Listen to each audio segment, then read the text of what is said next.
Budget में एक ऐसे स्कूल की परिकल्पना की गई जिसमें ग्रामीण स्तर पर बच्चों को अच्छी शिक्षा मिले, अच्छी सोच उनके मन में विकसित हो। और शिक्षा एक ऐसा आधार है जो उसको आरंभिक स्तर पर मिलना शुरू हो जाए, उसका आत्मविश्वास बढ़ता जाता है। इसलिए हमने बजट में 68 विधानसभा क्षेत्रों में Rajiv Gandhi day boarding school खोलने का निर्णय लिया। और मुझे खुशी है कि हमने तकरीबन 25 से 50 बीघे के बीच में एक स्कूल होगा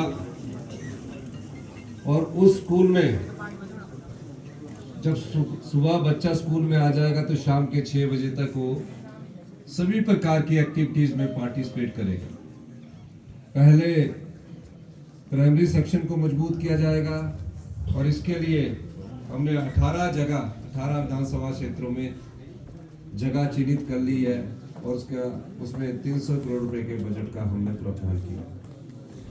महज बिल्डिंग बनाने से ही शिक्षा का स्तर उच्चतर नहीं होगा, क्वालिटी अच्छी नहीं होगी।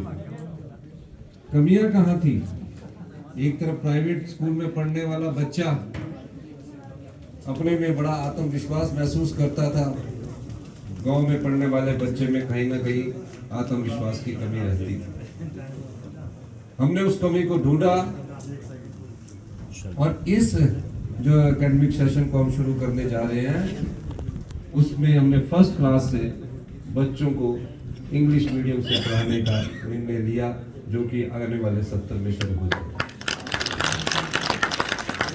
हम देखते हैं कि छोटी उम्र से ही बच्चे पर बहुत ज्यादा स्ट्रेस डाल दिया जाता है, उस पर बहुत ज्यादा मेंटल स्ट्रेस जब डल जाता है तो बच्चे की जो सोचने की शक्ति है वो भी कमजोर हो जाती है। और इसलिए हमने इस बार तो हमने थोड़ा रिलैक्स किया। अगले सत्र से पहली कक्षा में 6 साल के बच्चे की ही एडमिशन होगी, इस प्रकार की नोटिफिकेशन भी हमने कर दी। सरकारी स्कूलों में एक टीचर तो डाक लेकर ही चला रहता था, पता ही नहीं लगता था कि कहाँ गया हुआ। प्राइमरी स्कूल में तो खासकर पता नहीं लगता था कि 5 बच्चों का स्कूल है, अगर कोई टीचर छुट्टी जाता था तो भागना लग जाता था कि ये वो डाक लेकर गया। हमने इस डाक की प्रथा को भी हमने बंद कर दिया।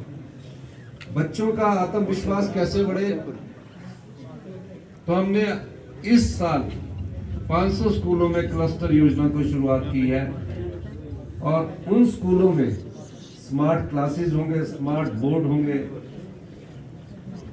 और जो वर्दी चुनने का अधिकार भी उस शिक्षा संस्थान के प्रधानाचार्य को हमने दे दिया कि वो अपनी मर्जी से वहां के एसएमसी अध्यापकों के साथ मिलकर वर्दी चुन सकता है।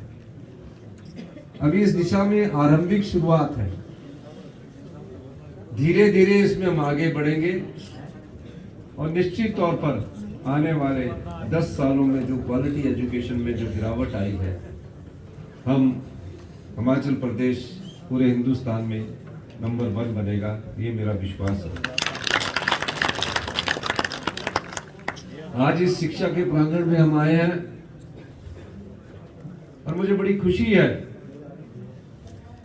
कि इस संस्थान की नींव हमारे पूर्व मुख्यमंत्री स्वर्गीय श्री वीरभद्र सिंह जी ने रखी थी।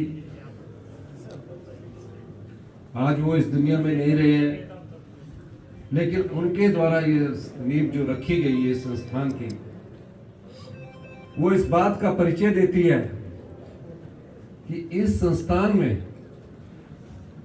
17 राज्यों के बच्चे पढ़ रहे हैं। अभी कोर्सेज कम है, 203 के करीब यहाँ बच्चे पढ़ रहे हैं। सिर्फ एक विज्ञापन के माध्यम से बच्चे पढ़ने आते हैं, यानी कि हमारे हिंदुस्तान के 17 राज्यों से जब इस संस्थान में बच्चे पढ़ने आते हैं तो उसमें शिक्षा की गुणवत्ता पर अभी से ही ध्यान देना पड़ेगा। जो बच्चों ने पेंटिंग अंदर लगाई है बहुत ही सुंदर है, फाइन आर्ट्स का हिमाचल का पहला कॉलेज है और हिमाचल के इस पहले कॉलेज में जो भी सुविधाएं इस संस्थान को चाहिए होगी आने वाले वक्त में, हम इस संस्थान को वो सुविधाएं प्रदान करेंगे। अभी यहाँ फर्नीचर की जरूरत है, क्योंकि जब मैं क्लासरूम में नहीं गया तो हो सकता है फर्नीचर ही ना हो। अभी आप 203 बच्चे को पढ़ाई हो रही है। आने वाले समय में जब इसकी क्वालिटी और बेहतर होगी तो 1000 से ज़्यादा बच्चे आएंगे। नए कोर्सेज यहाँ शुरू करने की जरूरत है जो फाइन आर्ट से संबंधित है, और जो भी यहाँ सुविधा की जरूरत होगी, मेरी माननीय विक्रमादित्य जी से बात हुई है, बस का यहाँ होना बहुत जरूरी है। जल्दी यहाँ माननीय मंत्री जी ने कहा है कि मैं वो मुख्यमंत्री जी से बात करके यहाँ बस की सुविधा प्रदान कर दी जाएगी। यहाँ के स्मार्ट क्लासेज हो, शुरुआत से ही उसमें जो भी स्मार्ट क्लासेज के लिए और स्मार्ट पढ़ाई के लिए जो भी चीज़ों की जरूरत होगी, डायरेक्टर एजुकेशन को मैं बोल के ये तुरंत प्रभाव से इसको भी आपने अमली जामा पहनाना। नए कोर्सेज जो शुरू करने हैं, उन नए कोर्सेज के लिए भी मैं आपके विभाग के जो भी यहाँ टीचर्स हैं उनसे बातचीत करने के बाद आगे बढ़ा जाएगा। और जब बाहर से बच्चा आता है तो हॉस्टल की सुविधा होना बहुत जरूरी है।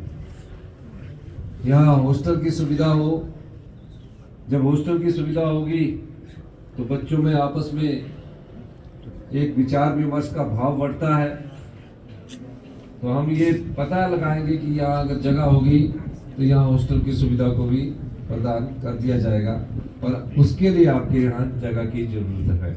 तो अगर जगह होगी तो आपको हॉस्टल भी दे दिया जाएगा। इस पंचायत के प्रधान ने कहा कि हमारे पास एक शूटिंग रेंज है, जो मुझे याद रहा मैं वो बोलता रहा। जो हमारे पास एक शूटिंग रेंज है, वहाँ एक बड़ा सा ग्राउंड बनना चाहिए। मैं मानता हूँ कि शिक्षा के साथ खेल कूद की अपनी अहमियत है, और जो खेल कूद में भी भाग लेता हो, शिक्षा में भी भाग लेता हो, तब उसका ओवरऑल डेवलपमेंट होता है। तो जो प्रधान जी ने कहा कि अभी हमारे को आप 20 लाख रुपए दे दिए जाए, तो मैं वो 20 लाख रुपया देने की योजना करता हूँ। वैसे तो आपके पीडब्ल्यूडी मंत्री सक्षम है, सजग है, खुद ही करवा सकते हैं सब कुछ, लेकिन अपनी विधानसभा के बारे में अपने पैसे रिजर्व रख के पूरे विधानसभा क्षेत्र में काम करना होता है। तो मुख्यमंत्री जी से वो एक कहावत है ना कि झाड़ लिया जाए कुछ ना कुछ, तो पहले ही प्रधानों को समझा दिया जाता है। तो मैं जानता हूँ और हमारे पीडब्ल्यूडी मिनिस्टर भी जानते हैं कि प्रदेश की आर्थिक हालत क्या है।